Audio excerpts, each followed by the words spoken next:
Everything you've always wanted to know about real estate, but didn't know who to ask. I'm your host, Angie Stanley. Today, we have a great lineup with Siobhan Keating, Senior Mortgage Consultant with New American Funding, Amy Scruggs, a Business Development Manager with New American Funding, Dina Lieber, Certified VA Pro Realtor with the Cascade team. Hi, Siobhan. How are you? Thanks for coming on the show. Thank you for having me. So tell me, how are VA loans different? They are different because they allow for people who have served our country to come in with a lower down payment, sometimes no down payment, and to actually qualify for even more of a home because there's no mortgage insurance if they do decide not to put down that down payment. So it's actually a wonderful opportunity for them to get into a house. Wow. So comparing a VA loan to, say, like a conventional loan, what are the differences with the down payments, with the rates? The rates are actually very good compared to the conforming loans. When you put down a lower down payment with a conforming, you actually have to pay that mortgage insurance, which can affect your debt to income ratio. So again, it gives you that buying power that the conforming may not give to you. Wow, okay. And sometimes they get approved for a higher loan amount, or how does that work? They can, absolutely. Because that couple $100s can make a big difference. Absolutely. Especially in a competitive market. Absolutely. And how do you qualify for a VA loan? Do you have to be active military? Can you be retired military? How does that work? You can be both. You can be either. You just have to have a certificate of eligibility, and that allows us to know whether or not you even have some kind of a disability. Then we can waive that funding fee. If you don't, if you are somebody who's very healthy, then that funding fee can actually be financed into your loan. So, oh, wow. And does your eligibility ever go away? No. Okay. So if you buy a house and don't use the VA program, are you able to use the VA program later on down the line? Correct. And you can use it on another occasion as well. So if you did use it one time, you've sold that property, you can use it again. Oh, wow. That's awesome. And then what kind of qualifications besides that certificate? What about like your credit scores and your debt to income? What are the qualifications for that? Again, credit scores are much more tolerant in regards to if you have a 640 for a VA, you're going to get a better interest rate than if you had a 640 for a conforming. Again, you can do 100% financing even with a 640. So you have that tolerance level, and your interest rates are not affected as greatly as with the lower credit scores they are with the conforming.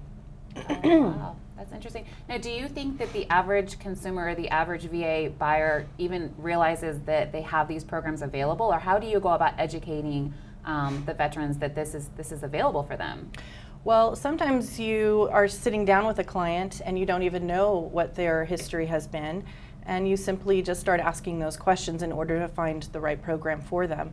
And doing that, due diligence, all of a sudden you can find out, oh yes, you do have VA benefits. Well, let's explore that as an option. Wow, okay. And then what kind of VA loan programs are available? Is there just one, or are there different types of them? There's the fixed as well as the adjustable. And Okay. again, depending on what a person's objective is with a property, may want them to stay into a 30-year fixed, but perhaps they're only going to be there temporarily. So maybe a 5-year ARM is a better option, so they have that lower interest rate because they're not going to be in the home for a long period of time. So again, it just depends on what their situation is as to what the right program is. Okay. And then to someone that maybe it doesn't understand fixed compared to an ARM, I know that nowadays people are scared to do an ARM. They think, oh, I have to have a 30-year fixed. What is your take on all of that? I think, again, it's just simply with education. You basically explain to them that it's a 30-year loan that's amortized over the same period of time. For the first 5 years, it is a fixed interest rate, so you don't have any adjustment periods. You educate them if they do keep it longer than that, for if they are not transferred to another location, that they can then find out what that payment adjustment will be so that they're prepared for it. Okay. And then in the chance that they could maybe refinance? They could refinance as well, not have correct. to. Okay.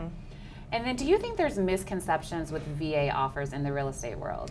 Absolutely, and I think a lot of education, really it's one agent at a time, but educating that listing agent as to what the pros and cons are for all loan types, not just what they've heard in the media, is really going to help them when they educate their seller, when they're choosing an offer. When we have multiple offers, you don't want to just set aside one that you think might be a difficult loan option. You want to actually understand it.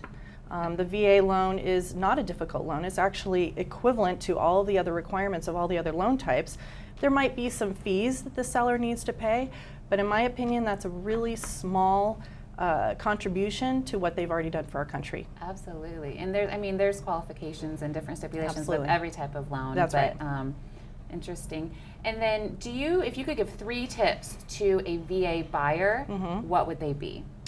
3 tips to a VA buyer: really know specifically what type of property type you're looking for. If you're looking for a condominium, if that's your price point, you really need to be educated on knowing what the approval process for a VA loan is going to be, because that project has to be approved. If you're looking for a single family residence, it's going to be a much easier journey. So that would be your first tip, is to figure out what your property type is. Secondly, really know what is on your credit, because that can contribute to your debt to income ratio. There are some other levels of approval that VA has that the other loan types don't have, so we need to get that education as well. And then finally, finding out what your eligibility really is. Okay, so it sounds like be prepared, meet with someone like yourself that can really educate and let people know what's out there. That's right. And then what about a VA seller? Is there anything, if you're selling a VA loan home or anything like that, are there any stipulations or regulations, or is just completely the buyer? It's just the buyer. Okay, exactly. So there's really nothing for the VA sellers. Awesome. That's right. Well, thanks so much, Siobhan, for coming on. And I think what we can get out of this is that VA loans are coming back, or maybe increasing, and not to be scared of them. They're That's right. just as qualified buyers as anyone else. Exactly. So thanks so much for coming on. Thank you. Next up, we have Amy Scruggs. She is the Business Development Manager with New American Funding.